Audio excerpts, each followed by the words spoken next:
Hello and welcome to the Retro Renaissance Woman.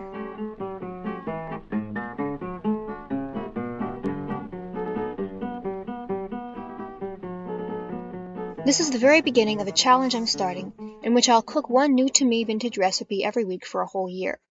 I'm not planning on limiting myself to any particular decade, but my favorite eras are the 40s and 50s, so I'll probably be doing food mostly from those decades. Today I'll be trying out a recipe for a chicken and almond supper mold from the 1955 Good Housekeeping Cookbook. There's a link to the recipe in the description below. So the recipe starts with toasting the almonds at 300 degrees Fahrenheit for 15 to 20 minutes. I'm looking at the world through rose-colored glasses. Everything is rosy now. Looking at the world and everything that passes seems of rosy hue somehow. Why do I feel so spry? Don't wink your eye. Needn't guess, I'll confess, certain someone just said yes.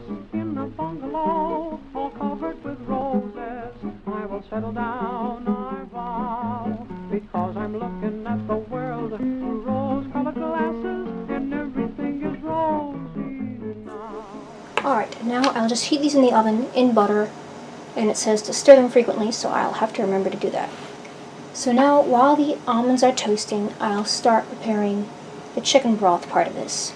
The recipe calls for 1.5 cups of chicken broth and a whole envelope of gelatin, but our chicken broth is homemade and gels very well without any gelatin at all. So I might add a little bit, but I definitely won't add a whole pack.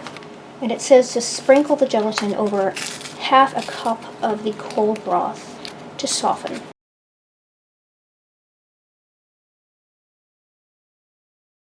And then the rest of the broth I will start heating on the stovetop.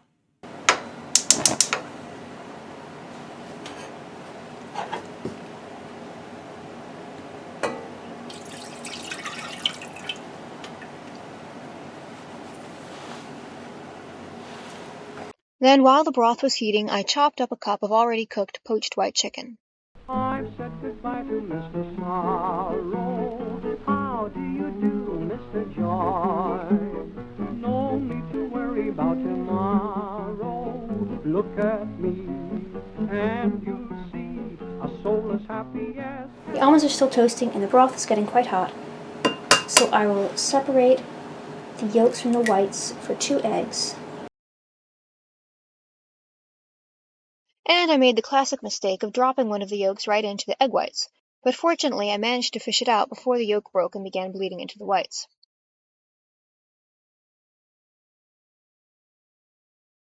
Now it says to stir a little bit of the chicken broth into the yolks and then add the yolks to the entire pot. So I will do that right now.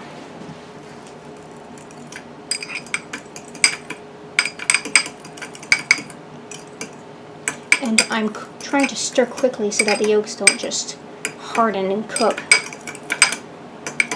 I did use organic eggs as well because we're cooking all this on low heat, and I doubt that they'll really get fully cooked. Alright, now I'll add this to the main pot.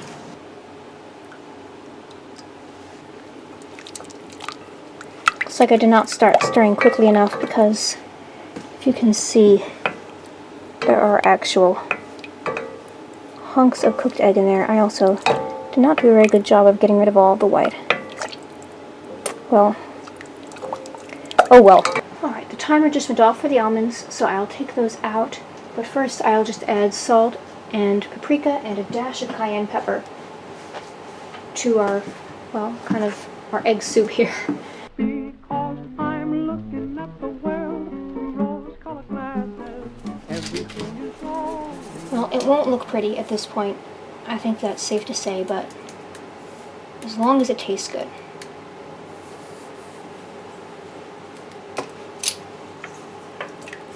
You know, having food in like cold, congealed chicken broth doesn't really sound very appetizing to us in our day and age, but I don't know. I think maybe it'll just be something that, you know, if you don't think about what you're eating, it'll taste really good. I hope so, anyway. Looking at the world and everything that passes seems of rosy hue somehow. Why do I feel so spry? Don't wink your eye. Needn't guess, I'll confess, certain someone just said yes. I then took the almonds out of the oven. I had roasted them in butter, and they smelled really delicious. And someone started using lawn equipment outside at this point, so I'll tell you now in voiceover that as I waited for my chicken broth egg mess to thicken slightly, I whipped half a cup of heavy cream. I used an enormous bowl in the hopes that it would prevent cream from flying everywhere as I whipped it.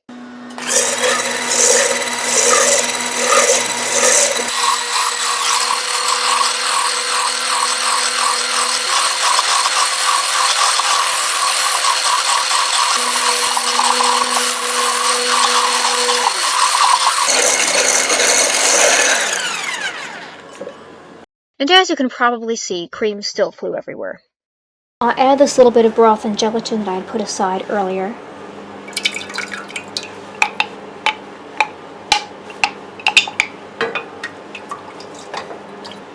Then the chicken. Now I'm supposed to let it cool until it's partially thickened, and then fold in the almonds and the cream.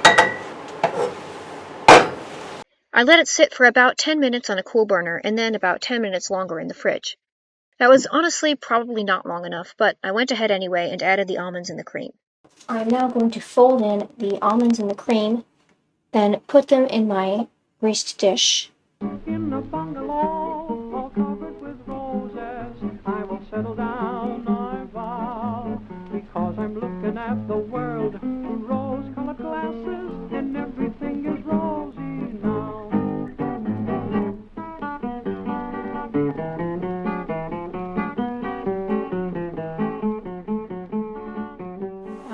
I've done a lot of cooking, but I haven't done much cooking like this. I usually cook like things on the stovetop where you just throw a bunch of ingredients together, so I hope that I'm doing this right.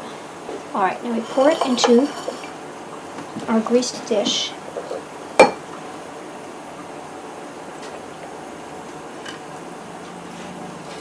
I do not think that I let it set enough before I added this part. I'm pretty sure that it is not supposed to look like this.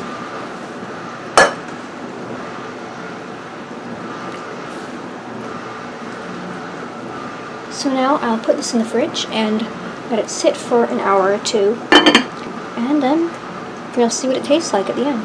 Hopefully it'll taste better than it looks. Alright, I'll see you then. I let it set in the fridge for 2 hours and it looks kind of pathetic. I don't know if that wasn't long enough, or honestly it might just be that it's not meant to be made with real bone broth and it's kind of only going to work if you use bouillon. I still have hopes that it actually tastes good, so.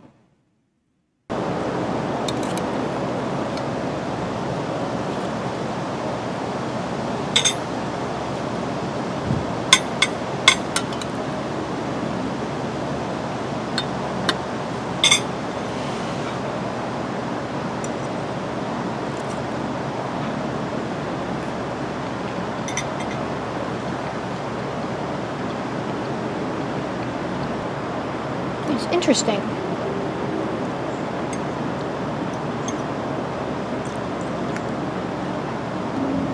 It does taste like you're eating cold chicken broth, which is still just kind of gross. But the almonds are good. If this were a hot, creamy chicken soup, I think I would really like it.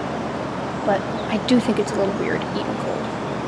So in conclusion, I don't think I would call this a resounding success, but it certainly was a very interesting experiment.